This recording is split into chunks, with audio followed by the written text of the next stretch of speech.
Hi, everyone. Good morning. Welcome to the Amelia. We are here this morning in the very West Coast-like weather. Wait, no, that's not it. And we let Derek out of his cage and his state. Yes. What do you think? Here I am. What do you think? I mean, what time is it? 4 o'clock in the 5, something like that. Early. Okay. Well, bright and early. Welcome to the Amelia. A legendary event. Yes, and we are here for a special event. This episode of the Carmudgeon Show is brought to you by Vyper Chairs, which we're sitting on. And I think we're going to upgrade the chairs in the studio because these are way more comfortable. So we received some marketing materials, and one of my favorite bullet points among those was, we fixed everything that we thought sucked in working in your garage. And I said, well, you obviously haven't seen my car yet, because that's the suckiest part, and I don't know what you're going to do about that. My lack of talent, the oil slicks on the floor. Speaking of oil slicks on the floor, there's a bunch of Alphas over there. I know, I saw them. I see they park them all together to contain the environmental impact. Yeah. Yes, no 164s though. Disappointed to see. But a 916. Yes, 916 is even rarer. I figured you wouldn't know what a 916 is other than a Porsche, because you went straight for the Porsche. Or a Ducati. As you guys will be very surprised to know, Derek went straight over to the Porsche section. I was very good about it. We walked through briefly and made a single pass so we could see all of them at once. Okay, and? There are Porsches over there. And what are you driving home? What are you selling? What are you buying? I don't know. I haven't decided. I have to see everything. It's a difficult call to make. There were a lot of very cool Mercedes, of course. Yeah, I don't understand why it is that even though there are great cars of every genre, there's an E91 M3 wagon over there. Which someone created, presumably, not BMW. With an automatic. So I got to give it one demerit point for otherwise being a 100% cool car. But there's also a Gullwing W201. Mandatory Mercedes content, by the way. 201. 126. 126, sorry. It was a badged E260. Oh, the convertible. The convertible, yes. Gullwing. Oh, God. All right, what time in the morning it is? For the record, I have slept 1 hour. Maybe an hour and a half. Maybe. I mean, so there's a convertible 190E badged as a 260E, E. which is confusing, but cool nonetheless. And then, yes, the Gullwing C126 and a bunch of other interesting Mercedes-Benzes, all sort of 80s tuner cars, which is quite extraordinary. I feel like Florida and this sort of area of the United States, which doesn't have roads that are as curvy as the roads that exist by us, favor Mercedes over any other enthusiast brand.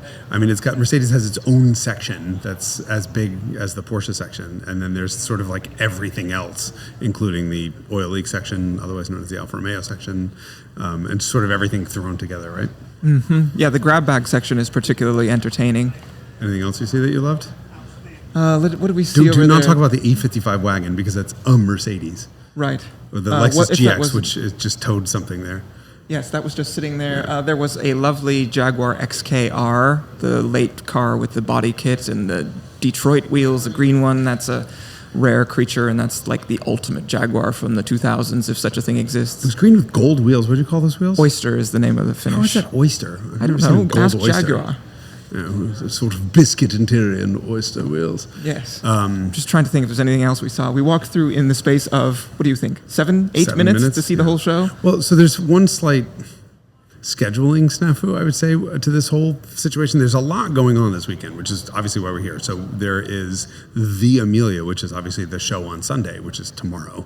But then today there's Radwood, which is across the highway over there. There is this, which is Cars and Caffeine, which is another car show. And there's just sort of like, and then there's the Broad Arrow auctions, and obviously there's so much stuff going on, but we're doing this before any of it really are started. Except for the auctions. Okay. We could talk about auctions the whole time. But we got in at like 11 o'clock last night, and I haven't seen an auction yet, have you? I'll be doing that later today. It's my business to sort of pay attention to what happened, so, I can editorialize if needed, but I think that's not the point of being here today. But you're going to have to editorialize after, or do you want to just make all your kinds of predictions right now?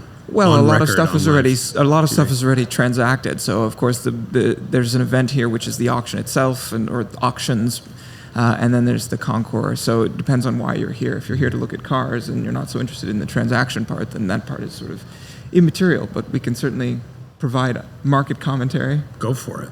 My general...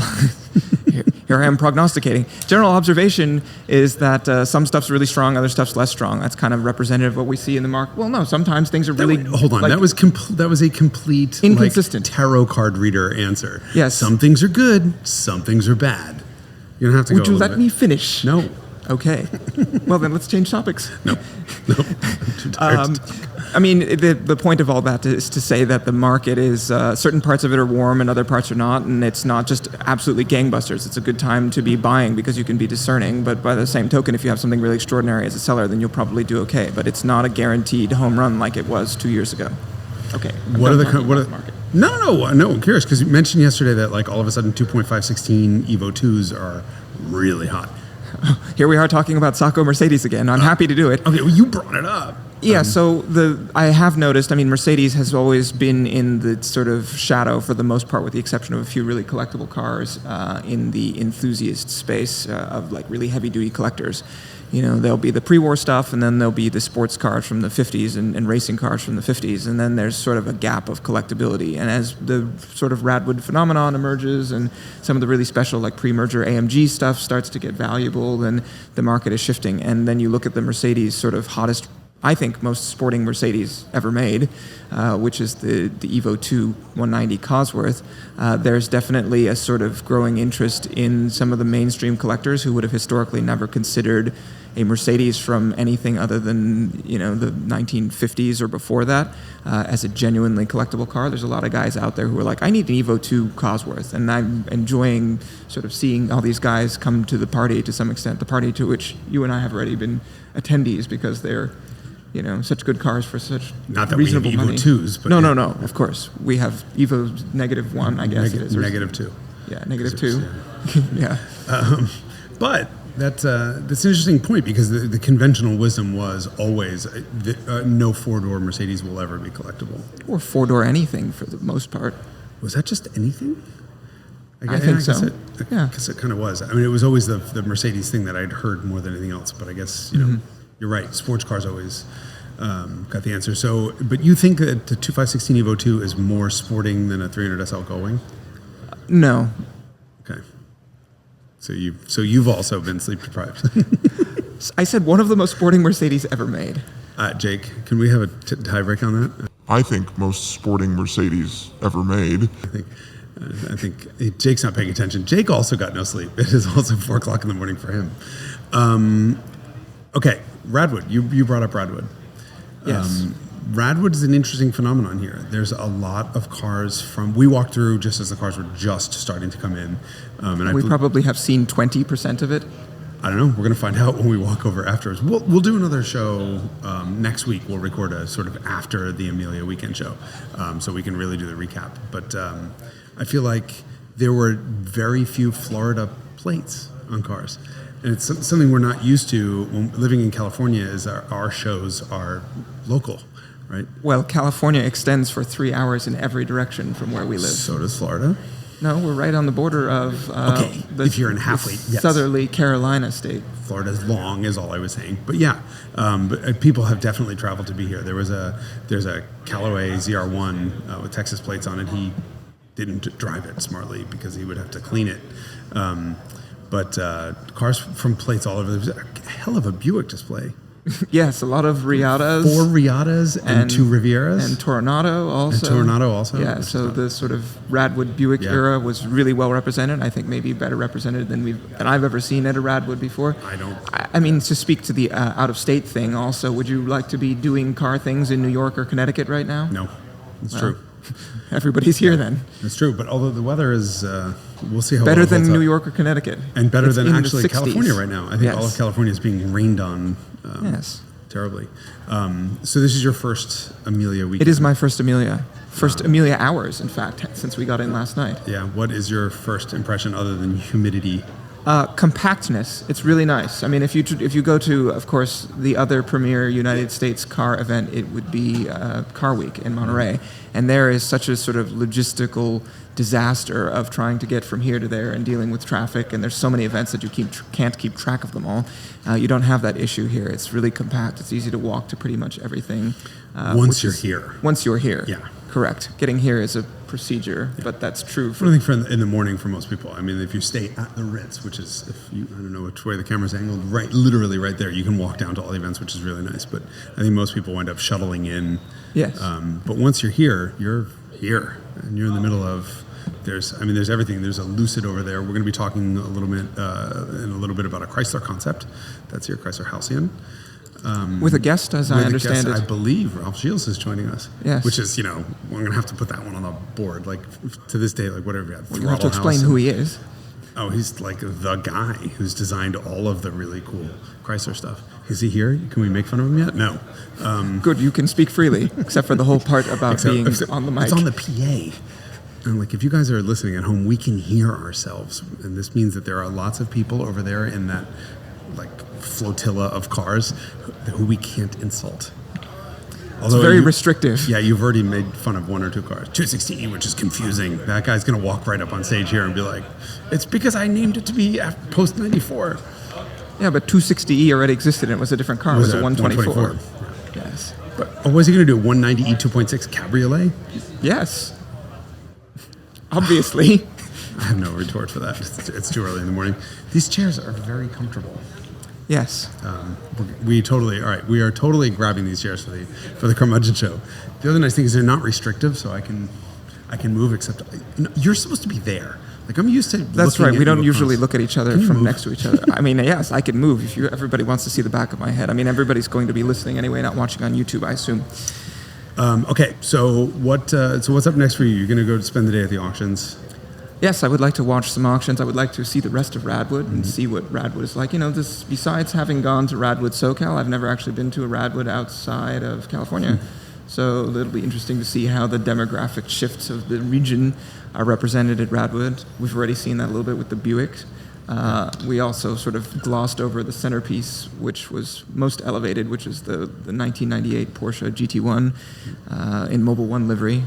I don't know if it's the car that won Le Mans in 98, probably not, but those are the cars that ran both ALMS and in continental Europe, so that was very cool to see in person. I don't know, what else did you see over there that was a particular highlight? It was too early. Too early to see anything. I mean, we literally went over there at 7 o'clock, which is 4 a.m. our time. Yes. So I don't... I probably took pictures. We can look at this. This is the professional version of the podcast. This is what we always do. Look at pictures. Well, we normally do this off camera and then, fake it.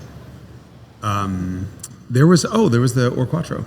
Oh yes, and not just any Quattro. Or Quattro. Yeah, the Sport Quattro, and the 1980. Sorry, this is one of my favorite motorsports stories of all time. It's not the Audi versus Lancia thing, which I quite enjoy, but it's actually Audi's introduction of Quattro to road racing. So Audi initially did Quattro for rally, of course, and that started the car was introduced in 1980.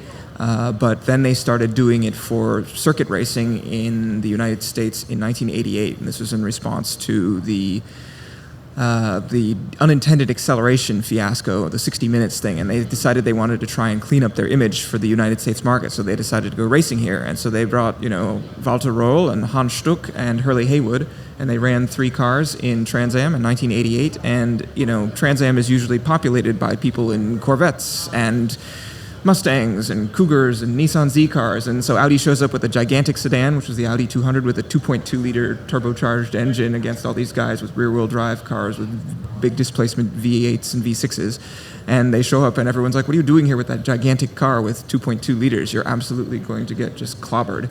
But as it turns out, the power of Quattro, the unfair advantage, which it really was, and that's why it was outlawed at the end of the season, but not before Audi just absolutely cleaned everyone's clock. And then it was to the point that partway through the season, they decided to handicap them with smaller tires and give them ballast and intake restrictors to reduce power, and Audi still just absolutely annihilated everyone. So they only ran 1 year in Trans Am, and then they got basically kicked upstairs because it was outlawed, and they ran these cars. So there's one of those cars. It's the 89 car that then ran subsequently in IMSA GTO class. And then they were pretty effective too, despite it kind of missing a part of the season. So it was really cool to see that in person. I've always wanted to see one of those cars in person. And then, of course, you get the magical 5-cylinder noises and fireballs out the exhaust. Really super cool car. It was exactly what your experience with your Audi 200. Yeah, fireballs and explosions and smoke and large repair bills. Large repair bills. But it's kind of ironic that Audi had such an incredible performance in IMSA with that car, because we don't think of Audi in terms of racing, especially here in the US, I feel. Forgetting, of course, that Quattro was beyond time, just completely changed the face of rally racing. But also the V8 Yes. In DTM. Yes, so that was the very next year. So then in 89, they ran in IMSA and sort of were then outlawed again because everyone was concluding that four-wheel drive was just too unfair of an advantage, even if you were running a big sedan with a small engine, admittedly with a gigantic turbocharger. So then for 1990 and 91, they took Hans Stuck and Audi's motorsport department basically back to Germany and won DTM in 90 and 91, if I remember, which really annoyed Mercedes because they had been trying to win DTM since they appeared with the Cosworth in 85 or 6. And factory backing later, but yeah. Yes, factory backing I think didn't start until the end of 87. And so Mercedes was super annoyed that Audi turned up because at that point it had been this sort of M3 versus 190 thing for several years, and Audi comes in, first year, wins two in a row, and Mercedes finally got their long-awaited DTM win in 92. Remembering, of course. After Audi left. Right. And remembering, of course, that they wound up having to remove the W201 from the rally program to begin with because of Audi. They finally thought, we'll get this thing to win something, and then Audi comes in. But we do not think of Audi as a racing company today. I mean, I guess we probably they've won should. Le Mans a few times. I was going to say, we probably should with Le Mans. But it doesn't. It's the one car company that doesn't seem to trickle down their racing wins to their street product. From a journalistic perspective, there's nothing I see philosophically that that sort of race on Sunday, sell on Monday. There's usually some sort of lineage or traceability. Yeah, that was true of the Ur Quattro for sure in the 1980s, all the way through the 1980s. But yeah, since then, their motorsport products have not had, and that's because they ran in prototype class because they wanted to contest for outright, not contest, they wanted to win outright, which I think they are probably the second winningest at Le Mans car manufacturer after Porsche. Ferrari might be in there too. Those are the top three: Porsche, Ferrari, and Audi. I bet if you asked 50 people on the street, what are the top three, none of them would say Audi. Even though it was so recent. Exactly. I mean, I think that's perhaps a missed opportunity, or maybe it's a function of Audi coming into any sport, dominating it so completely and comprehensively that before Dieselgating their way out. It should be added. Listen, that's coming up on the Piëch episode. We can't talk about that. You are publicly acknowledging the existence of the Piëch episode now? Well, I think we've been saying for quite some time that the Piëch episode for is years. happening. Yeah, no, somebody just made a comment on YouTube about the Piëch episode coming, and I was like, oops. We've been slowly leaking this out on Carmudgeon for a while, talking about. Do you want to contextualize at all what Piëch episode means? So we've been talking forever about doing a Carmudgeon Show podcast on the life and successes of Dr. Ferdinand Piëch, who was the chairman of basically Volkswagen and the driving force behind every innovation of the Volkswagen Group, including Audi and back to the early late 1970s, mid-70s, yeah, possibly even earlier than that. And part of the reason that we've hesitated for this, it's got to be 2 years now. I think longer. It could be longer. Is for two reasons. Number one, the amount of research you have to do on this man is enormous because his successes were at Porsche, at Audi, at Volkswagen, at Bugatti, at Bentley. And at Mercedes. There's a Mercedes tie-in that most people don't realize.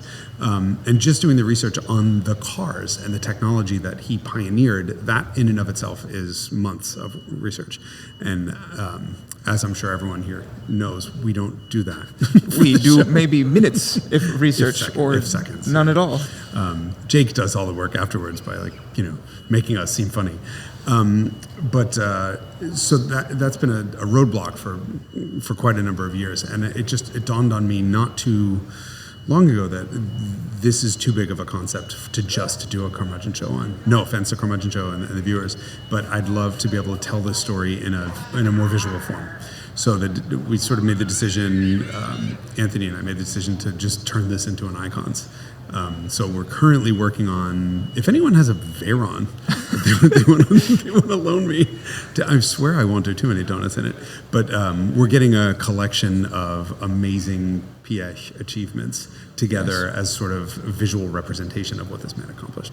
And of course, that we have to talk about Dieselgate and the sort of falling of Volkswagen at the very end of his career. But I think, one of the most defining humans of automobiledom ever. Yeah, I mean, I'll make the point in the script for sure that we definitely had the sort of Gottlieb Daimler era of cars that clearly transitioned into the Henry Ford era of cars. Yes. And not much really changed from that point on, I would argue, until the likes of Soichiro Honda and Toyota. So Honda and Toyota sort of revolutionized Henry Ford's processes and in allowing car companies to be efficient at mass production. And the next titan of the industry was definitely Piëch.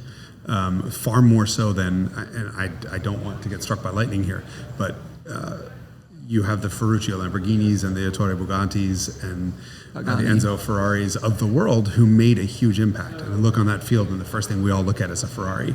But in terms of the impact to the automotive industry as an industry, those are very low volume, small production cars for very lucky few. And so if you were to define the characteristics that sort of each era of automobiledom possesses, the original phase as characterized by Gottlieb Daimler would be the invention of the car, and then the next would be sort of mass production. And then if you're going to turn to specifically, I think especially Toyota, the sort of further refinement of the manufacturing process, how would you characterize in a single or small phrase Ferdinand Piëch in that crowd? There are two ways to do it, because I think he had two very big strategies. One was Audi's tagline, which is Vorsprung durch Technik, which is getting ahead via technology. So he was the often ultimate... translated in English as progress through technology, I think is the tagline in English, the that equivalent. Makes sense. Piëch was very much a product person and believed that the product would speak for itself and the cream would rise to the top. So if you just made the best stuff, you didn't have to worry about all this other stuff like maybe passing emissions tests. That's perhaps a little bit of a low blow. By the way, Volkswagen was definitely not the only company was it just Cummins that was just sued billions of dollars by for similar violations. But so that was part of his fundamental belief, was that at the end of the day, the product is at the core. The second part of that was brand management. By combining so many different brands under one umbrella, and that is, as we said, Volkswagen, Audi, Porsche, Bentley, Bugatti, Seat, Skoda. What did I forget? 10 other ones. I can't keep track of them all. Ducati eventually also. But there are economies of scale that you can have. God, this sounds like such boring economic speech. But there are economies of scale. Like, for example, one of the examples that keeps coming up is how many different mirror adjustment motors that Volkswagen had within its group. Well, it doesn't really matter what is adjusting the mirror of your Golf's. Your Golf's power windows or mirrors, you don't care, so long as it's just unobtrusive. And by designing them, unlike a lot of other car companies did, for the cheapest cost, for the cheapest product, he would design each component for the best, and then let that trickle down. Because by designing a very expensive, let's say, mirror motor, which is a difficult word to say. To say mirror motor 200 times. Rural juror. You could save enough money on it that it would be cost effective in a through Golf, scale, for example, but still be appropriate for a Bugatti Chiron. Yes. And so if you start looking at the component sets used throughout the Volkswagen Group, they were all similar. And that was how, for example, Mark IV Golf and Jetta, when Piëch inherited Volkswagen, they were literally 3 months from bankruptcy. And he turned the company around, and one of his first... This is like 1993. 93. One of his first goals was to announce that the next generation of Golf would be better than a Mercedes. And everyone laughed at the man, and rightfully so. I mean, I'm a Volkswagen lover, but you can't compare an 80s or 90s VW to an 80s or 90s Volkswagen. They're 20 years apart. That stopped right then and there, because all of the componentry, not all of the componentry, but a lot of the componentry for something as simple like Golf came from something like an Audi, and it was good enough to be used in something like a Bentley. And he didn't want to save cost by making them all cheap. He wanted to save cost by making a lot of the same thing, so that it became cheap because there were so many of them. Yeah. The brand management strategy, I think, is also an interesting contrast to the brand management strategy that we see in other manufacturers. Certainly General Motors, I think, struggled with identity in all of its various brands over the years. Or certainly we have struggled with it publicly about figuring out what the role of Oldsmobile versus Buick is. For example, But the bigger issue there is we use the Cadillac Cimarron as a perfect example of what not to do, and that was just the most glaring example. You had a Chevy Cavalier, which was a very, very inexpensive mass consumer product with very old technology engines, with very, very cost-cut everything, and Cadillac put their badge on it. And this was a point where Cadillac was still trying to sell itself and position itself as a standard of the world and really making great cars, despite the fact that it hadn't been for 40 years. But they went the opposite direction and said, "Hi, here we go. This is a Cadillac Cimarron with the same four-cylinder that you, or the same V6 that you can get in the Cavalier. bottom of the barrel Cavalier, where you could get a Volkswagen Phaeton, which was sort of laughed off the showroom floors initially as a 65,000 pound joke. And always. Right. Yeah, but at the end of the day, the Phaeton was kind of a failure in the marketplace, but it also begat the entire Bentley Continental brand.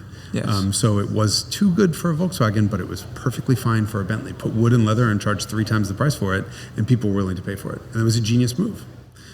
Should have probably never been sold as a Volkswagen. That's right, and that was a personal vanity project to which Piëch was sometimes, prone to doing that occasionally. No. However, I will say that, as exemplified by the Bentley example, they would always use the stuff that they engineered, even though it wouldn't necessarily end up in the vehicle they originally intended it for. So if the Phaeton was supposed to sort of pioneer all that, and it itself was a failure, that stuff was still used elsewhere for decades in other products. So, it was amortized appropriately. Right, and I think it's even projects like the Veyron, which was a financial disaster. Right, no, I mean, I don't believe Volkswagen's ever given numbers. Marketing investment. I would agree the same, right? I mean, I think Volkswagen's never publicly talked about it, but the general consensus is that Volkswagen lost millions on every Veyron ever produced, which is kind of a hard thing to comprehend when the car was $1 million to begin with. And they made 450 of them. So they lost quite a lot of money, but what is the marketing benefit to the Volkswagen Group as a whole? Hey, I drive the GTI. It's from the same company that made... With the same key. With the same key. And the Veyron key does look exactly like the mirror it's motor. The same key and the same mirror motor probably as a Golf. Yes. So, probably sold quite a few GTIs and during that same and period. Lupos. Yes. But look, during that, I mean, this is why this is worthy of a whole episode, because during that same period, that VW was developing the Phaeton, and the Veyron. They were also developing the XL1 and the Lupo 3-liter. The Lupo 3-liter was the first car ever produced to use fewer than 3 liters of fuel per 100 kilometers. The XL1 was the first and only car to ever use less than 1. Non-hybrid. It's a hybrid.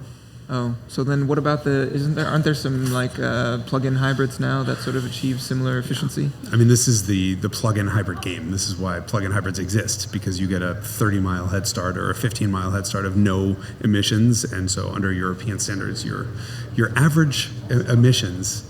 I shouldn't say it's just Europe. I mean, Chevrolet claimed that the Bolt got 260 miles per gallon.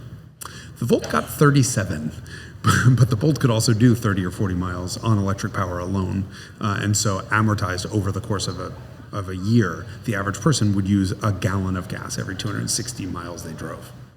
Okay, does the car get 260 miles per gallon? Kinda not. Mostly not. Mostly not, but hey, it does. So that's been a hell of a lot of fun starting to really dig into the research on this. But the brand management strategy, I think, was clear. It was clear that Audi occupied a particular role and Volkswagen occupied a particular role, and Bugatti, Bentley. They're not stepping on each other's toes in terms of price point. Yes, there's a few exceptions. So let's talk about Phaeton and also Seat and Skoda in the European market. And there was also, I think Touareg was also a too nice a car. It was too nice of a car. I think most people forget how nice Touareg was. Yes. But Touareg was a joint venture, effectively, between Volkswagen and Porsche, which were not the same company at the time. They were by the halfway through production. But the Touareg was a much nicer car than the Cayenne was, not in terms of performance, but in terms of luxury and interior quality.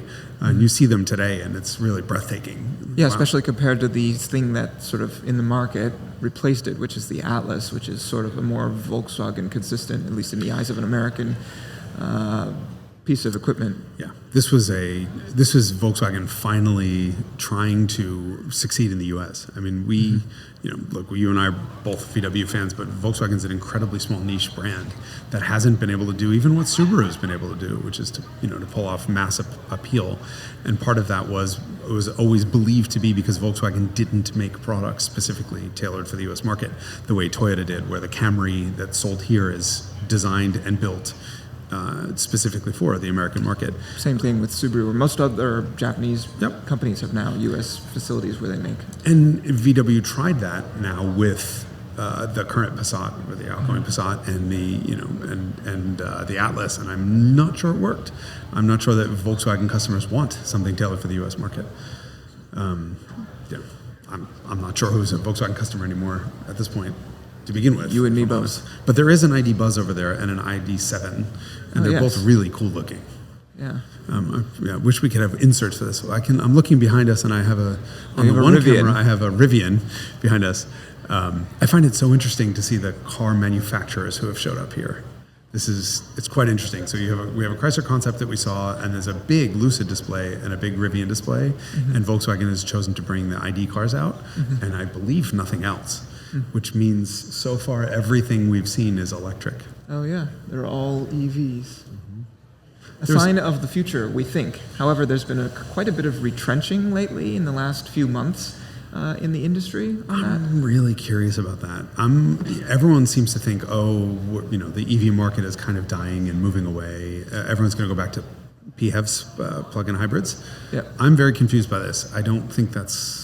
Yeah, the regulatory environment suggests that it's sort of mandatory, but then I saw the federal government was potentially changing its philosophy on that and sort of taking a step back from that. You've seen, Hertz selling a bunch of its EVs because consumers find it problematic to interact with those things, which, having rented EVs, I do agree with, because they say you have to return it with, 70% state of charge. And if you're renting a car for a day-long business trip, where are you going to find time to charge the car? And people who are unfamiliar with the infrastructure find that problematic too. And then, of course, I think Mercedes recently announced that they were taking a step back from a full EV approach, and their stock rallied as a result of that. So it tells you what consumers think about that.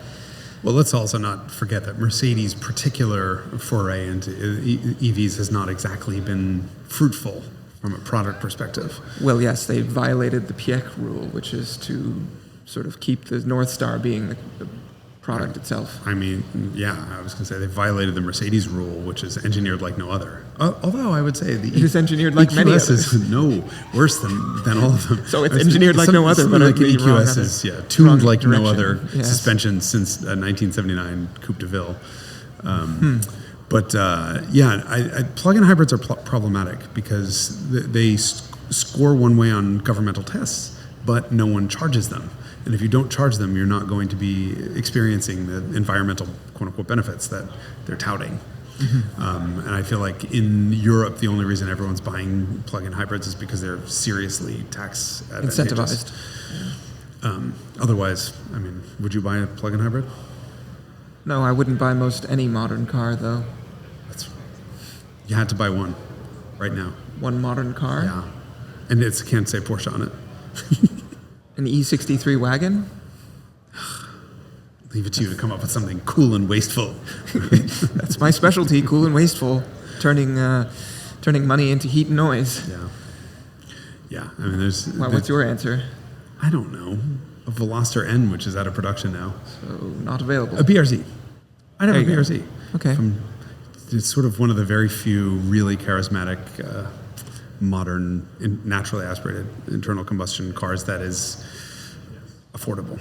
Counterpoint, to me, an enthusiast car, there's so much about sort of texture, and I would really miss the old car texture in a sports car, and so my temptation with a modern car is just to choose something that modern technology allows that was never possible in the past, and I think that's why you go for the 600 horsepower wagon, because there's no historical sort of equivalent that fulfills that same mission, and that's why instead of choosing a sports car, I choose some sort of, esoteric choice that didn't exist in the old days. Then you're taking advantage of what modernity can do. Then I'm just going for a Lucid Air Sapphire.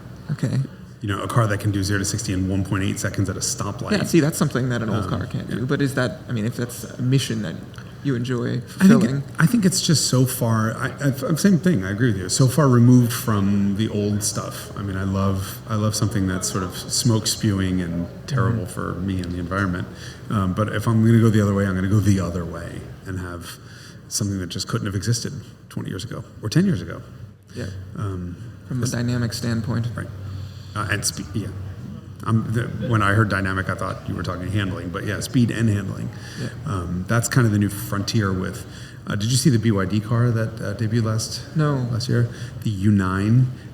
It's a 1,300 horsepower 4-motor supercar for $233,000. Will not be sold in the U.S., or I don't believe it's planned on being sold in the U.S. But the idea is sort of Ferrari-like performance, 2.3 second clean 0 to 100 kph. Ferrari's the hypercar performance for sort of entry-level Ferrari money.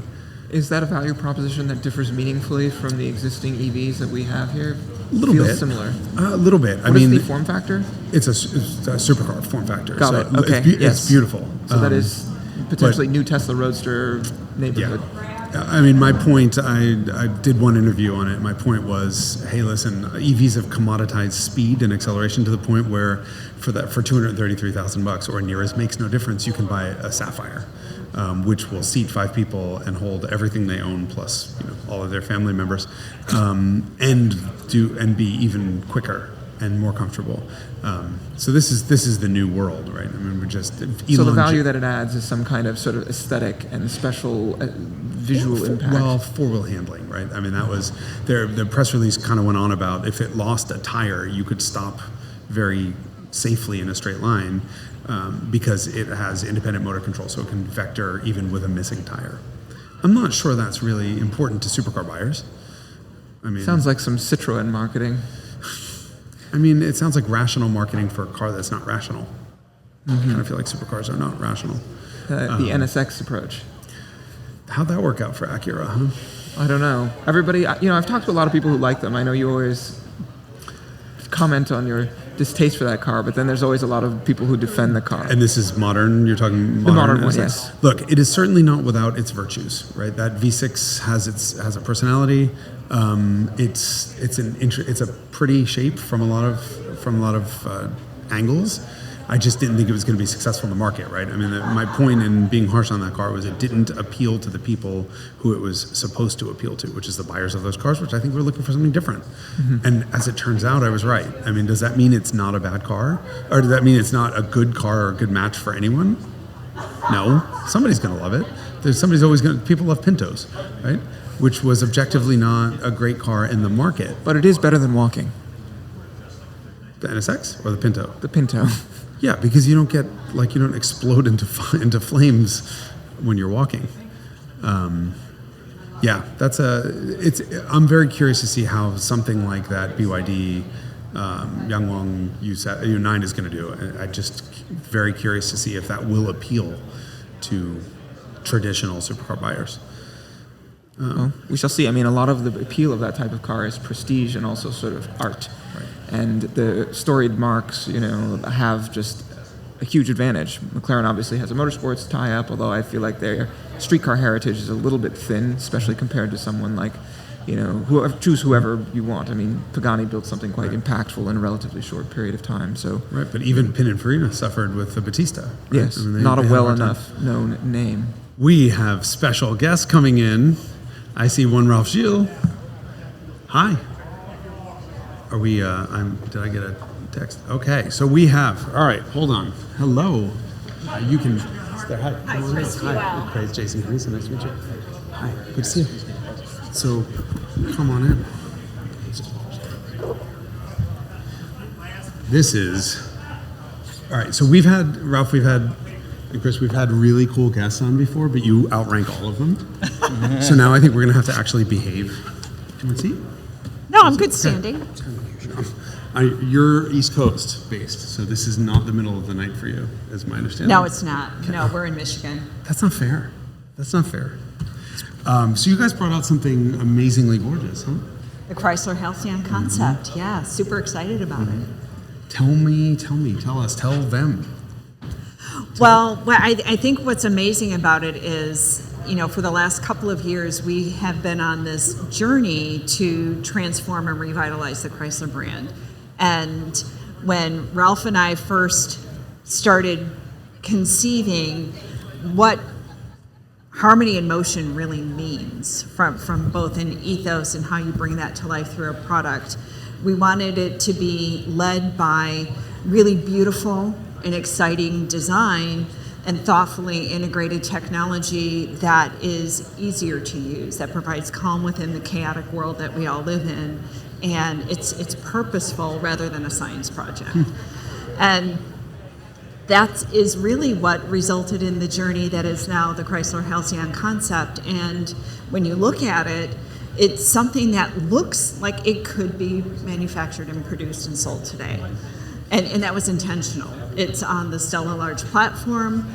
The design theme is very accessible, beautiful, aspirational, and it incorporates all of the Stellantis advanced technology, Stella Brain, Smart Cockpit, and Auto Drive that we are getting ready to produce and bring to market today. Cool. Yeah. Very cool. And so, Ralph, you were lead design on the car. What were your inspirations? Well, I led a wonderful team. We have also a newly minted head of design. She couldn't be here, but her name's Irina Zavatsky. And it's great to have an all-women team, honestly. So between her and Chris, they really discussed the harmony in motion idea a lot. And how do we make a comeback of the American sedan? I mean, 20 years ago, plus a couple of months, we launched a 300 in Detroit. And that couldn't be it's almost a polar opposite of what this is. You know, it was a bruiser, big American bruiser with German undertones. This is very different. This is something aspirational, beautiful. It has let's say the aspiration of a supercar, but it's not trying to be that. Mm-hmm. You know, it will have incredible performance, but it's really about the people first. So you notice the cabin overtakes the design, right? So you're celebrating the people. You don't have an engine anymore, so we're taking that windshield as far forward as we can. And that's kind of pulling this vista to the customer. When you sit in the vehicle, you feel like, whoa, it's almost like being in a Cessna or something. You know? You're about to enjoy an adventure, and that's how we wanted the customer to feel. And then the rest of it's reductive design. So less is more. I mean, for all that's going on out there in the design world, we didn't want any of that. So we wanted the car to be easy on the eyes, to age well. And the interior is the same way. We actually reduced the amount of luxury things that we put in there. So there's really only 2 tones in the whole interior, a lot less materials. And then the screen that's there actually folds away, the steering wheel folds away. So this whole serene cockpit, this cocoon of serenity is right there at a finger's touch. So you're not. So basically, I'm not the only person who just wants to be cocooned away from everyone. Yes. That's the ultimate luxury, right? Yeah, it came out in the research. We actually talked to customers, and especially women in general. It can be confronting. If you ever watch a woman drive a car, sometimes they're leaning up on the wheel. There's this kind of anxiety, and why should it be that way? And I think as designers, as engineers, as marketeers, we can actually rethink the experience. And the car can drive itself. The car can almost take all of it away from you and just let you enjoy life. Yeah, I think Ralph raises a really good point. First of all, the car needs to look stunningly beautiful, and it does, because that's what captures the heart and the mind of the buyer. But then, there are so many cars out there right now that have integrated technology for technology's sake, and it's not easy to use, it's not intuitive. And so when we were designing our smart cockpit technology, we really led with user experience first. And how do we make it intuitive, controlled by voice command or biometrics that over time learns preferences and actually personalizes the system to the driver, but that it's super easy and seamless to use. I think that's great. I mean, I think if there's one theme in the automotive industry, it's that all of these additive luxuries are actually taking away from the luxury experience. Because there's nothing less luxurious than being completely confused by your car. You're stressed because you can't figure out what do I press? How do I make this work? How do I open? And you're cursing and thanking AEB for slamming on the brakes while you're trying to find a seat switch somewhere. No, I think the future of the automobile is very much less about additive complexity and more about moving. 20 years ago, we were all talking about time being the biggest luxury. Give me my time back. Right. And I think now we're saying, give me my time and my peace and quiet back, as the world never stops ringing. Yeah. Take that phone and turn it upside down. And we have the industry has a habit of hiding the future in plain sight, right? And this vehicle is not just for the Chrysler brand. It's actually a Stellantis cauldron of tech. I mean, a lot of what we're working on as a company, Stella Brain, you've heard of Stella Brain, it's real. I mean, we've hired a ton of coders, a bunch of UX teams are trying to really get the best of the best. We're a bit late to the party, let's be honest, in terms of central processing in a car. But once you have that, it opens up an incredible amount of opportunities. And the Halcyon celebrates exactly that. We could have gone the other way. You could have turned that thing into an Airbus cockpit, but we actually went the other way with the tech and said, how can we use AI? How can we use predictive use cases and understand what people actually use every day the most of? And the rest is always there, but it's just kind of pushed away. Right. Cool. I look forward to doing donuts in it on the green in 20 minutes. Totally kidding. I think we are out of time, right? Yeah, we are out of time. Thank you guys so much for coming in. Thank you. We look forward to spending a little more time on it in the car. And guys, everyone enjoy the rest of the Amelia for the weekend. Hopefully it stays dry for us. And we're going to head on out. Until next week.